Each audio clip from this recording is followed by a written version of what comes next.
minorities, and women's organizations to participate in our equal opportunity employers.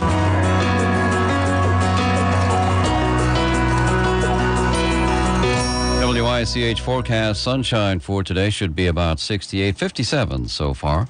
And we have Sidney Potter on the line, who has worked in real estate and mortgage industry since 1992.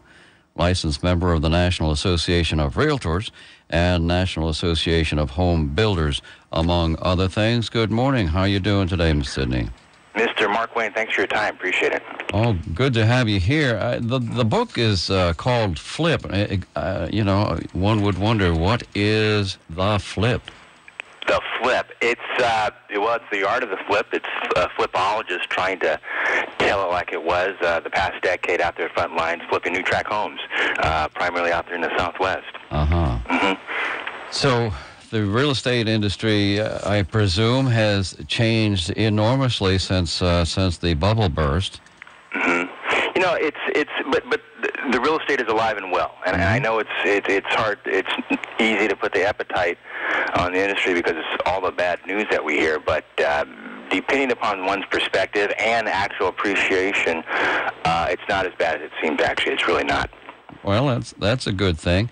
We all need housing, that's for sure. And I know people from the past who have bought so-called fixer-uppers, fixed them up, and sold them for a pretty good dollar. I can't see why that plan wouldn't continue to work. No, we call that fix and flip.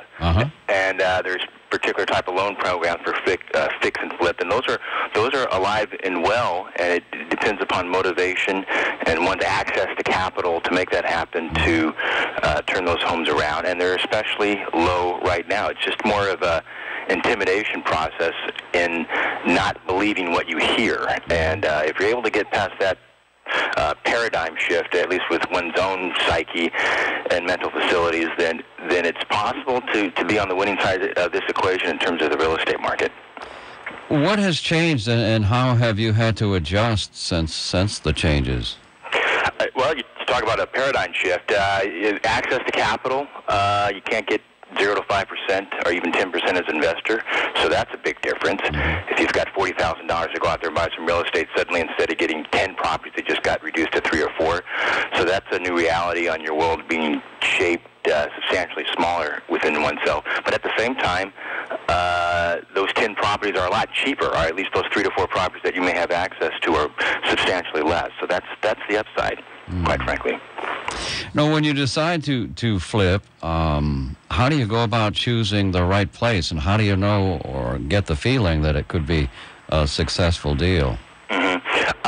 It depends whether or not, break this up into two very simple worlds. You're a cash flow investor, meaning you'd like to make several hundred dollars a month modestly on a piece of property, or you like to see a high appreciation arc.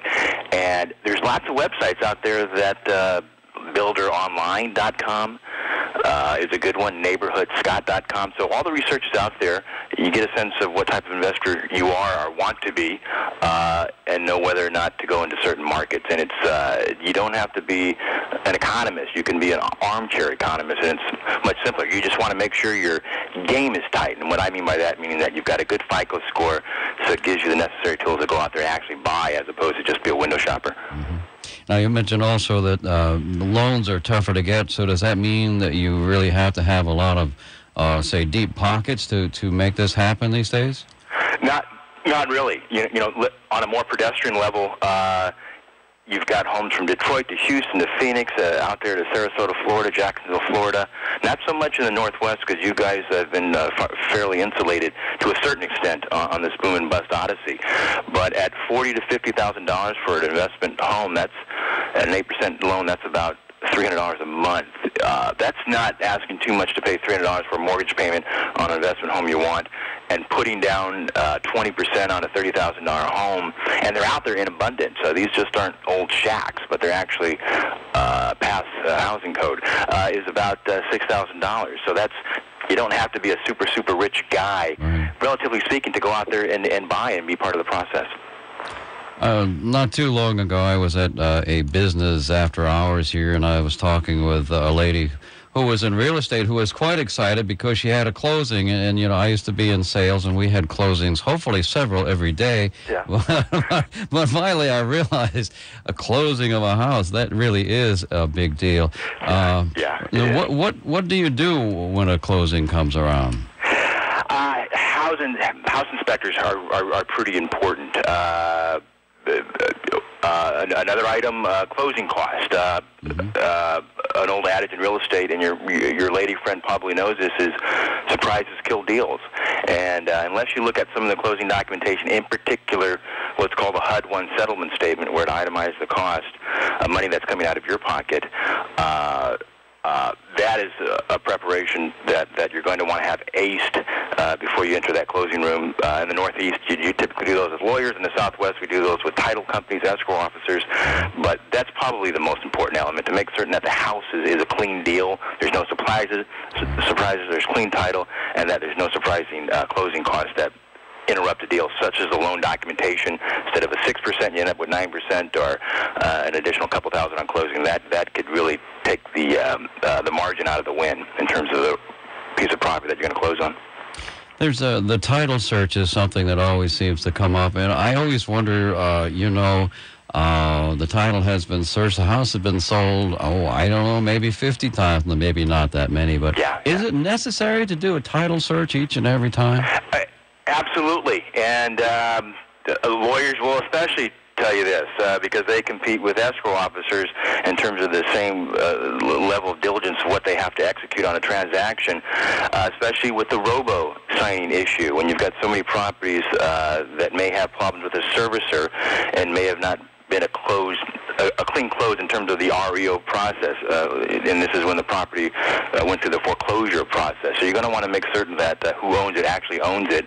In this world of multi-layered trenches and securitization, it's not unusual to have several ownership hands at one time. So you can't be more diligent than that, and that's why you're going to want to make certain that you've got a substantial amount of title insurance, especially if you're an investor, so you're covered in the event that something goes wrong. Sidney Potter, and The Flip is the name of the book. And who would be helped most by this book?